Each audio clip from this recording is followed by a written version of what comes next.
Hello दोस्तों, आपका अपने चैनल स्टडी पॉइंट में आप सभी का स्वागत है। हम आज के मोस्ट करंट अफेयर्स लेकर आए हैं। पर सबसे पहले कल के क्वेश्चन का रिवीजन कर लेते हैं। तो चलिए फटाफट स्टार्ट करते हैं। पहला क्वेश्चन है कि हाल ही में किस राज्य ने धर्म की स्वतंत्रता विधेयक 2022 पारित किया है। तो हिमाचल प्रदेश राज्य ने धर्म की स्वतंत्रता विधेयक 2022 पारित किया है। निम्न में से कौन सा बैंक बांग्लादेश में भारतीय वीजा आवेदन केंद्र का प्रबंधन करेगा। तो एसबीआई बैंक जो है वो बांग्लादेश में भारतीय वीजा आवेदन केंद्र का प्रबंधन करेगा। महिला आईपीएल का पहला संस्करण कब आयोजित किया जाएगा। महिला आईपीएल का पहला संस्करण मार्च 2023 में आयोजित किया जाएगा। हाल ही में आईएमडी जापान और यूएनडीपी ने जलवायु कार्रवाई में तेजी लाने के लिए कितने राज्यों या केंद्र शासित प्रदेशों को चुना है। तो 10 राज्यों को चुना गया है। हाल ही में किसने नई दिल्ली में युवा संवाद इंडिया @2047 को संबोधित किया है। तो धर्मेंद्र प्रधान एवं अनुराग ठाकुर ने नई दिल्ली में युवा संवाद इंडिया @2047 को संबोधित किया है। हाल ही में किस राज्य ने अनुसूचित क्षेत्रों में पंचायत अधिकारों के विस्तार को लागू किया है। तो छत्तीसगढ़ राज्य ने अनुसूचित क्षेत्रों में पंचायत अधिकारों के विस्तार को लागू किया है। हाल ही में निम्न में से कौन सा दिवस 12 अगस्त को मनाया जाता है। तो 12 अगस्त को विश्व संस्कृति दिवस मनाया जाता है। हाल ही में WHO ने मंकी पॉक्स वायरस के वेरिएंट को क्या नाम दिया है। तो WHO ने मंकी पॉक्स वायरस के वेरिएंट को क्लैड्स 1 एंड क्लैड्स II-A एंड क्लैड्स II-B नाम दिया है। हाल ही में किस केंद्रीय मंत्री ने भारत की पहली सेलाइन वाटर लालटेन रोशनी का अनावरण किया है। तो केंद्रीय मंत्री जितेंद्र सिंह ने भारत की पहली सेलाइन वाटर लालटेन रोशनी का अनावरण किया है। हाल ही में पावर ग्रिड के संचालन निदेशक कौन नियुक्त किए गए हैं। तो पावर ग्रिड के संचालन निदेशक RK त्यागी को नियुक्त किया गया है। ये थे कल के टॉप 10 क्वेश्चन जिसका हमने रिवीजन कर लिया। अब आज के टॉप 10 क्वेश्चन की ओर चलते हैं। तो चलिए पहले क्वेश्चन से स्टार्ट करते हैं। पहला क्वेश्चन है कि हाल ही में भारतीय रामसर स्थलों की सूची में कितने आर्द्र भूमियों को शामिल किया गया है। तो भारतीय रामसर स्थलों की सूची में 11 वेटलैंड्स को शामिल किया गया है। ऑप्शन नंबर सी 11 वेटलैंड्स को शामिल किया गया है। तो सबसे पहली बात आती है कि रामसर स्थल क्या है। तो रामसर साइट क्या है। तो रामसर साइट वह आर्द्र भूमि या नम भूमि है जिन्हें रामसर कन्वेंशन के तहत अंतर्राष्ट्रीय महत्व दिया जाता है, इंटरनेशनल महत्व दिया जाता है। भारत का सबसे पहला रामसर साइट कौन सा है। तो भारत का सबसे पहला रामसर साइट है चिल्का झील जो उड़ीसा में है। खारे पानी की सबसे बड़ी झील है चिल्का झील उड़ीसा। और केवलादेव राष्ट्रीय उद्यान जो राजस्थान में है भारत का सबसे पहला रामसर साइट है। भारत का सबसे छोटा रामसर स्थल कौन सा है। तो भारत का सबसे छोटा रामसर स्थल है हिमाचल प्रदेश में स्थित रेणुका वेटलैंड। हिमाचल प्रदेश में स्थित रेणुका वेटलैंड भारत का सबसे छोटा रामसर स्थल है। भारत का सबसे बड़ा रामसर स्थल कौन सा है। तो सुंदरवन भारत का सबसे बड़ा रामसर स्थल है। और भारत ने रामसर कन्वेंशन को कब अपनाया। तो 1 फरवरी 1982 में भारत ने रामसर कन्वेंशन पर हस्ताक्षर कर इसको अपनाया है। अब जो कि भारत ने रामसर स्थलों की सूची में 11 नई आर्द्र भूमियों को जोड़ा है तो इससे कुल संख्या कितनी हो गई है। कुल कितने वेटलैंड्स हो गए हैं, कुल कितने रामसर साइट्स हो गए हैं। तो इनकी संख्या 75 हो गई है, 75 हो गई है। अब जब 11 नए आर्द्र भूमियों को जब जोड़ा गया है तो किस किस राज्य से जोड़ा गया है। तो 11 नए स्थलों में 4 तमिलनाडु से, 3 उड़ीसा से, 2 जम्मू कश्मीर में और 1 मध्य प्रदेश और 1 महाराष्ट्र में है। अब तक तो सबसे ज्यादा वेटलैंड्स कहाँ थे, उत्तर प्रदेश यूपी में थे। पर अब जो याद करना है कि तमिलनाडु में सबसे ज्यादा 14 रामसर स्थल है। सबसे ज्यादा कहाँ है, तमिलनाडु में। और उसके बाद उत्तर प्रदेश में 10 रामसर स्थल हैं। 2 फरवरी 1971 को ईरान के रामसर शहर में विश्व आर्द्रभूमि कन्वेंशन हुआ था और इसीलिए 2 फरवरी को ही वर्ल्ड वेटलैंड्स डे मनाया जाता है। विश्व आर्द्रभूमि दिवस कब मनाते हैं? 2 फरवरी को मनाया जाता है। क्लियर है? अब जो 11 नए रामसर स्थलों के नाम हैं उनको एक बार हम पढ़ लेते हैं। पहला है तमिलनाडु से सुचिंद्रम थेरूर वेटलैंड कॉम्प्लेक्स, फिर तमिलनाडु से चित्रांगुडी पक्षी अभयारण्य, वडुवूर पक्षी अभयारण्य, कांजीरकुलम पक्षी अभयारण्य, ओडिशा से तंपारा झील, हीराकुंड जलाशय, अंसुपा झील, मध्य प्रदेश से यशवंत सागर, महाराष्ट्र से ठाणे क्रीक और जम्मू और कश्मीर से हाइगम वेटलैंड कंजर्वेशन रिजर्व और सालबुग वेटलैंड कंजर्वेशन रिजर्व। ये थे टोटल 11 नए रामसर स्थलों के नाम। अब नेक्स्ट क्वेश्चन की ओर चलते हैं। दूसरा क्वेश्चन है कि हाल ही में वर्ष 2022 के लिए कितने पुलिस कर्मियों को पुलिस पदक से सम्मानित किया गया है? तो वर्ष 2022 के लिए 1082 पुलिस कर्मियों को पुलिस पदक से सम्मानित किया गया है। ये जो पदक है इसमें से वीरता के लिए 347 पुलिस पदक, विशिष्ट सेवा के लिए 87 राष्ट्रपति पुलिस पदक और सराहनीय सेवा के लिए 648 पुलिस पदक प्रदान किए गए हैं।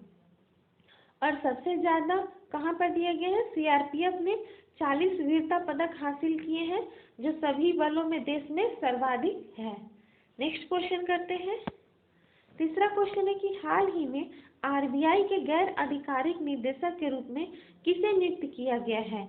तो आरबीआई के गैर आधिकारिक निदेशक के रूप में इन चारों को नियुक्त किया गया है। पहले से जो 4 थे इन्हें ही नियुक्त किया गया है। इसका आंसर होगा उपरोक्त सभी। सतीश के मराठे, एस गुरुमूर्ति, रेवती अय्यर और सचिन चतुर्वेदी, इन चारों को आरबीआई के गैर आधिकारिक निदेशक के रूप में नियुक्त किया गया है। तो इनको मतलब इन 4 व्यक्तियों की पुनः नियुक्ति की गई। कितने कार्यकाल के लिए? 4 वर्ष के लिए। और इनका कार्यकाल कब समाप्त हो रहा था? 18 सितंबर 2022 को समाप्त हो रहा है। ठीक है। अब हम कुछ आरबीआई के बारे में जान लेते हैं कि आरबीआई की स्थापना कब हुई। 1 अप्रैल 1935 को। आरबीआई के गवर्नर कौन है? वर्तमान गवर्नर सीडी देशमुख है। और आरबीआई के राष्ट्रीयकरण कब हुआ? 1 जनवरी 1949 को। हेडक्वार्टर कहाँ है? मुंबई में। और पहले गवर्नर की बात करें तो पहला गवर्नर है सर ऑसबर्न स्मिथ। और आरबीआई में कितने सदस्य होते हैं? 6 सदस्य होते हैं। चौथा क्वेश्चन है कि हाल ही में एयरटेल के एमडी के रूप में किसका कार्यकाल 5 वर्ष के लिए और बढ़ा दिया गया है? तो एयरटेल के एमडी के रूप में गोपाल विट्ठल का कार्यकाल 5 वर्ष के लिए और बढ़ाया गया है।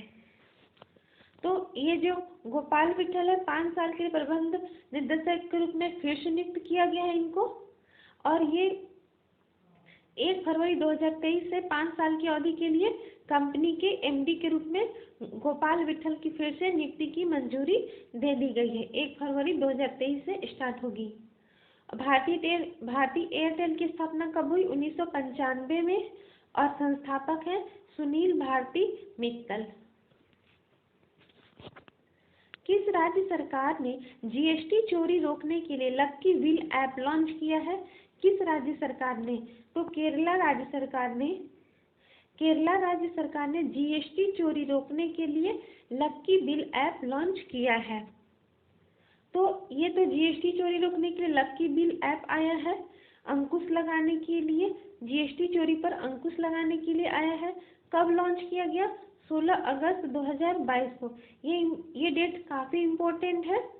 16 अगस्त 2022 को ये ऐप लॉन्च किया गया। और किसके द्वारा? तो केरल के मुख्यमंत्री पिनराई विजयन के द्वारा। तो जीएसटी लागू करने वाला पहला राज्य कौन सा है? जीएसटी के बारे में कुछ जान लेते हैं, जो कि जानना काफ़ी ज़रूरी है। जीएसटी की बात आई है तो जीएसटी लागू करने वाला पहला राज्य है आसाम अंतिम राज्य है, जम्मू कश्मीर। भारत में जीएसटी कब लागू हुआ? 1 जुलाई 2017 को। भारत में जो जीएसटी मॉडल है वो किसके मॉडल पर आधारित है? तो कनाडा के मॉडल पर आधारित है। जीएसटी कितने प्रकार के होते हैं? 4 प्रकार के होते हैं। सीजीएसटी, एसजीएसटी, यूटीजीएसटी और आईजीएसटी। जीएसटी जो है 122वां संशोधन विधेयक था। जीएसटी लागू करने वाला इंडिया 161वां देश है और जीएसटी के अध्यक्ष कौन है? तो निर्मला सीतारमण। ये थे जीएसटी से रिलेटेड कुछ क्वेश्चन जो काफी इम्पोर्टेंट है एग्जाम की दृष्टि से। अब केरल की बात कर लेते हैं। केरल की राजधानी तिरुवनंतपुरम है। केरल के मुख्यमंत्री पिनराई विजयन, राज्यपाल आरिफ मोहम्मद खान और मुख्य न्यायाधीश है एस मानिक कुमार। झील है वेपुनाडु कॉयल नेशनल पार्क, अन्नामुदी शोला नेशनल पार्क और कुमारकोर नेशनल पार्क। दर्रे हैं पलक्कड गैप, थामरासेरी और शास्त्रीय नृत्य है कथकली। झीलों की संख्या है 14। विधानसभा में सीटें 141, लोकसभा में 20 और राज्यसभा में 9 है। केरल से संबंधित कुछ करंट अफेयर्स को रिवाइज कर लेते हैं। केरल राज्य ने ऑनलाइन सरकारी ई टैक्सी सेवा शुरू किया है। केरल सरकार ने आंगनबाड़ी बच्चों के लिए अंडा और दूध योजना शुरू किया है। विधानसभा बैठकों के मामले में केरल राज्य शीर्ष पर है। अपनी इंटरनेट सेवा रखने वाला देश का पहला और एकमात्र राज्य केरल बना है। भारत के अहमदाबाद और केरल को टाइम मैगजीन की the world's greatest places of 2022 में शामिल किया गया है। केरल राज्य के वन विभाग ने चेनकुरिंजी अभियान शुरू किया है। कौन सी अभियान? चेनकुरिंजी अभियान शुरू किया है। भारत के केरल राज्य में मंकी पॉक्स का पहला केस सामने आया था। मंकी पॉक्स का पहला केस किस राज्य में आया था? केरल राज्य में। नेक्स्ट क्वेश्चन है कि हाल ही में विभाजन विभीषिका स्मृति दिवस कब मनाया गया? तो विभाजन विभीषिका स्मृति दिवस 14 अगस्त को मनाया गया है। ये विभाजन विभीषिका स्मृति दिवस क्या है? तो जैसा कि हम सबको पता है कि 15 अगस्त को हमारा देश भारत आज़ाद हुआ, तो उससे एक दिन पहले 14 अगस्त को जब विभाजन हुआ, तो भारत और पाकिस्तान का जब विभाजन हुआ, तो पाकिस्तान से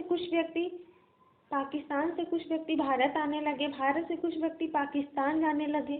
तो उस समय काफ़ी हिंसा हुआ। तो इसका उद्देश्य है कि हमारी जो पीढ़ी है, वर्तमान में जो पीढ़ी है, उस समय विभाजन के दौरान जो लोगों ने यातनाएं सही, कष्ट सही, उसकी यातना और वेदना का स्मरण दिलाना, उस यातना को, वेदना को अभी वर्तमान पीढ़ियों को स्मरण दिलाना। तो स्मरण दिलाने के लिए ये 14 अगस्त को विभाजन विभीषिका स्मृति दिवस के रूप में मनाया जाता है। इसकी शुरुआत कब हुई? 14 अगस्त 2021 को। और इसकी घोषणा किसने की? प्रधानमंत्री नरेंद्र मोदी द्वारा। अगस्त के अब तक के महत्वपूर्ण दिवस याद करते हैं। 1 अगस्त को विश्व फेफड़ों का कैंसर दिवस, वर्ल्ड वाइड वेब दिवस। 6 अगस्त को हिरोशिमा दिवस। 7 अगस्त को भाला फेंक दिवस। 9 अगस्त को विश्व आदिवासी दिवस। 10 अगस्त विश्व जैव ईंधन दिवस और विश्व शेर दिवस। 12 अगस्त को विश्व हाथी दिवस, अंतर्राष्ट्रीय युवा दिवस, विश्व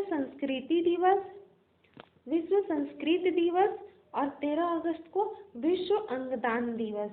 ये थे अगस्त के अब तक के कुछ महत्वपूर्ण दिवस। 7वां क्वेश्चन करते हैं। हाल ही में किस राज्य ने समुद्र तट की सुरक्षा के लिए NIOT के साथ समझौता किया है? तो इसका आंसर होगा ऑप्शन नंबर ए, ओडिशा राज्य ने समुद्र तट की सुरक्षा के लिए NIOT के साथ समझौता किया है। ये NIOT क्या है? तो NIOT का फुल फॉर्म है national institute of ocean technology. ये एक टेक्नोलॉजी है। टेक्नोलॉजी मतलब जिसको हिंदी में कह सकते हैं राष्ट्रीय समुद्र प्रौद्योगिकी संस्थान। तो उड़ीसा सरकार ने इस संस्थान के साथ एक समझौता किया। क्यों किया? क्योंकि जैसा कि आपको पता है कि उड़ीसा राज्य में चक्रवाती तूफान हमेशा आते रहता है। चक्रवाती तूफानों से खतरा होता है, प्राकृतिक आपदाएं आती हैं। तो प्राकृतिक आपदाएं हमेशा आती रहती हैं। तो उससे निपटने के लिए कि यहाँ पर नागरिकों को कैसे बचाया जाए, तो इसके लिए पहले से जानकारी होनी चाहिए, पहले से उपाय होने चाहिए। तो इसके मार्गदर्शन करने के लिए, उपाय खोजने के लिए इस संस्थान से समझौता किया गया है। राष्ट्रीय समुद्र प्रौद्योगिकी जो संस्थान है, इसे समझौता किया गया। ये क्या करेगा कि पहले जो प्राकृतिक आपदाएं आएंगी, चक्रवाती तूफान आएंगे, तो उससे पहले ही ये हमें जानकारी देगा, उड़ीसा राज्य को, उड़ीसा सरकार को जानकारी देगा, उनके उपायों की रूपरेखा प्रदान करेगा। क्लियर है? अब हम उड़ीसा राज्य के बारे में जान लेते हैं। उड़ीसा की राजधानी है भुवनेश्वर। उड़ीसा के मुख्यमंत्री हैं नवीन पटनायक। उड़ीसा के राज्यपाल हैं प्रोफेसर गणेशी लाल और मुख्य न्यायाधीश है जस्टिस एस मुरलीधर।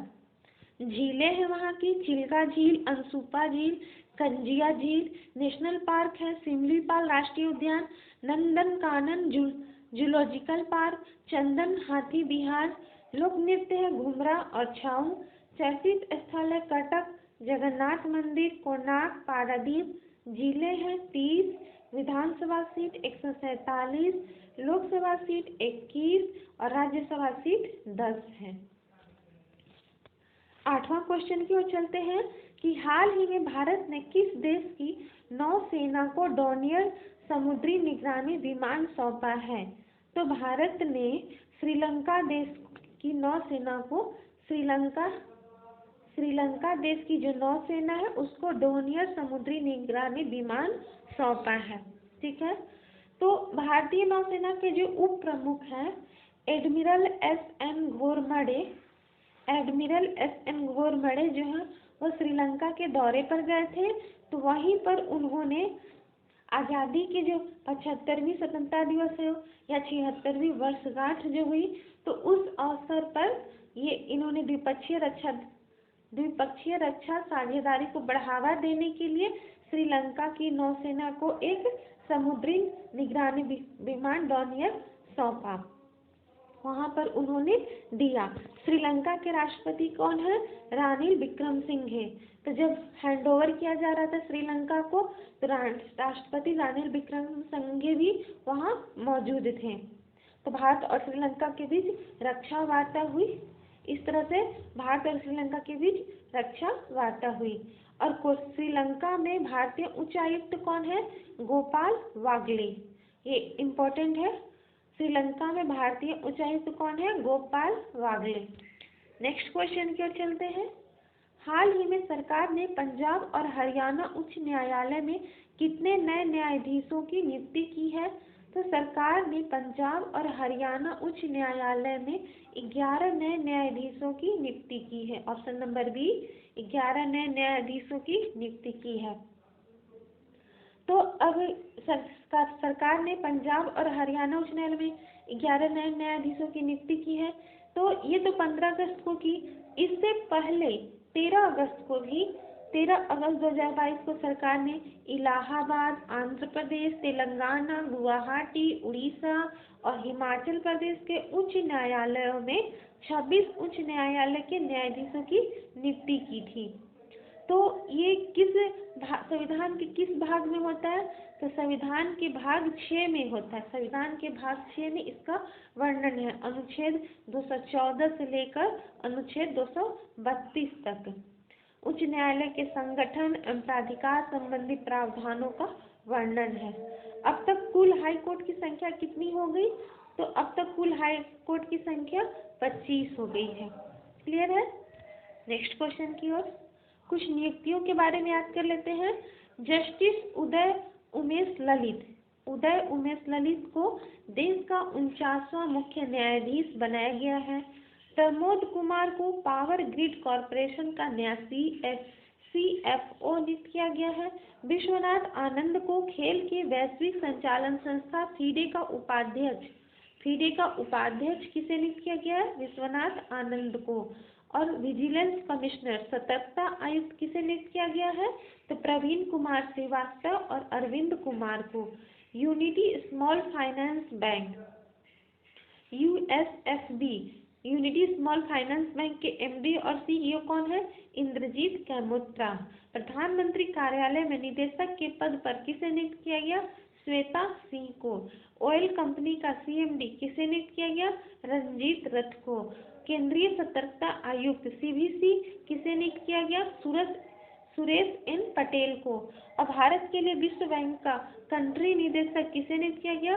अगस्त तानो कुआमे को। और दिल्ली पुलिस का नया आयुक्त कौन है?